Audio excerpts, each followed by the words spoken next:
राधे राधे। स्वागत है आपका इस आध्यात्मिक परिवार में। यदि आपको इस प्रकार के वीडियोस पसंद आ रहे हैं तो आप इसे ज़्यादा से ज़्यादा शेयर कीजिए, जिसमें इस वीडियो के माध्यम से यदि किसी की लाइफ में थोड़ा सा भी पॉजिटिव चेंज आता है तो मेरा वीडियो बनाने का मकसद पूरा हो जाएगा।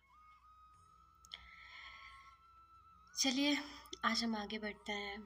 जैसे हम 3 विकारों के बारे में बात कर चुके हैं, आज हम बात करेंगे चौथे विकार के बारे में। और चौथा विकार है अहंकार।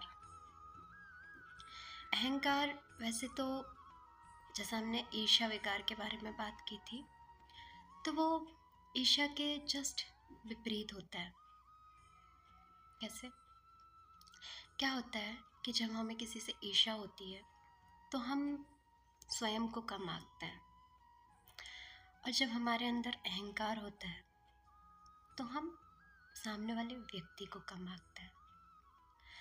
जब हम किसी को स्वयं से नीचा दिखाने की कोशिश करते हैं या हमारे नज़रिए में या हमारे अंदर इस प्रकार की भावना होती है कि वो मेरे से छोटा है या हर दृष्टि से आप उसको कम आंकते हैं, तो आपके अंदर अहंकार नामक कीड़ा पनप रहा होता है।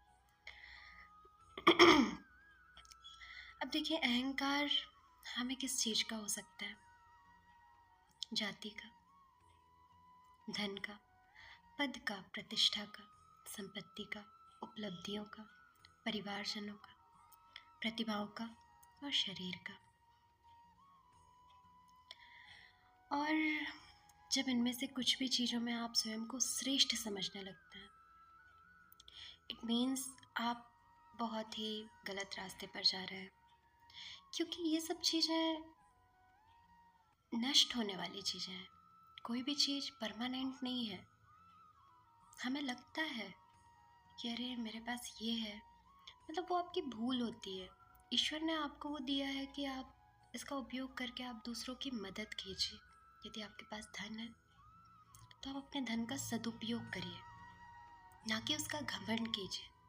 यदि आपके पास पद है, प्रतिष्ठा है, मान है, सम्मान है, तो आप उसका आभार व्यक्त कीजिए, क्योंकि वो सब आपके पास जो है वो ईश्वर की देन है, वो आपका स्वयं का नहीं है कुछ भी। प्रत्येक चीज़ जो है वो नष्ट होने वाली है, कोई भी चीज़ परमानेंट नहीं है। इसका यदि हम ध्यान रखने लगे तो हमारी बुद्धि सही दिशा में चलने लगेगी और हमारी जो प्रतिभाएं हैं, उपलब्धियां हैं, धन है, सब कुछ बढ़ता जाएगा। और यदि उसकी अपेक्षा हमने अपनी एक ही प्रतिभा को या उपलब्धि को पकड़ के अपने आप को सर्वश्रेष्ठ मान लिया, तो हमारा जीवन क्या होता है कि उसी में हम अपना जीवन समाप्त कर देते हैं, उसी में स्वयं को श्रेष्ठ मान के। और देखिए, बात यह है कि जब इंसान के भीतर अहंकार प्रवेश करता है तो वो स्वयं को इतना सर्वश्रेष्ठ समझता है कि मैं ही सब कुछ हूँ। तो जब आपको किसी की ज़रूरत होती है तब आप हमेशा अपने आप को असहाय ही महसूस पाएंगे, क्योंकि आपको लग रहा है कि आप सही रास्ते पर हैं, पर कहीं ना कहीं लोग आपसे ईर्ष्या करने लगते हैं, लोग आपको बुरी भावना से देखने लगते हैं।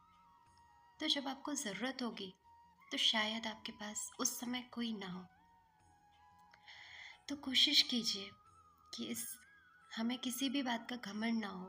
अहंकार को अपने जीवन से निकालिए, क्योंकि अहंकार हमेशा हमारी बुद्धि को भ्रष्ट करेगा। हम कभी जब स्वयं को हम हर चीज़ में सरल और सहज समझते हैं, तभी हमारी तरक्की होना संभव है। अन्यथा हम क्या होता है कि हम छोटी सी चीज़ में एक लिमिट में हम पैक हो जाते हैं, है ना। हम सीमित दायरे में अपने आप को बांध लेते हैं कि मैं ये हूँ, मैं ये हूँ, मैं वो हूँ, और हम उसी में अपना जीवन व्यतीत करते जाते हैं, या यूँ कहो व्यर्थ करते जाते हैं। क्योंकि आप सोचिए ना, ईश्वर ने आपको दूसरों की मदद करने के लिए ये सब प्रदाय किया है, और आप यदि उसका सदुपयोग, उसको प्रेम से अपने जीवन में नहीं रखेंगे तो वो कभी भी आपके पास से जा सकता है। तब आप क्या करेंगे? तब आपका घमंड कहाँ जाएगा? किसे दिखाएं क्या आप घमंड? तो हमें घमंड नहीं करना है, हमें हमेशा ईश्वर का आभार व्यक्त करना है कि उन्होंने हमें इतना अच्छा परिवार दिया, इतना अच्छा जीवन दिया, इतना स्वस्थ शरीर दिया, और आप उसका अपने जीवन में सदुपयोग कीजिए और उसका उपयोग करके दूसरों की मदद कीजिए।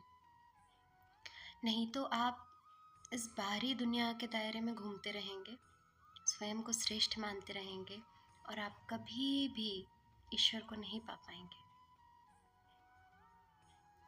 तो अहंकार को अपने जीवन से हटाइए। जो भी आपके पास है वो ईश्वर की कृपा से है, उसका आभार व्यक्त कीजिए, उसके लिए थैंकफुल रहिए, और सही दिशा में चल के ईश्वर की ओर अपना चौथा कदम बढ़ाइए। राधे राधे। Thank you.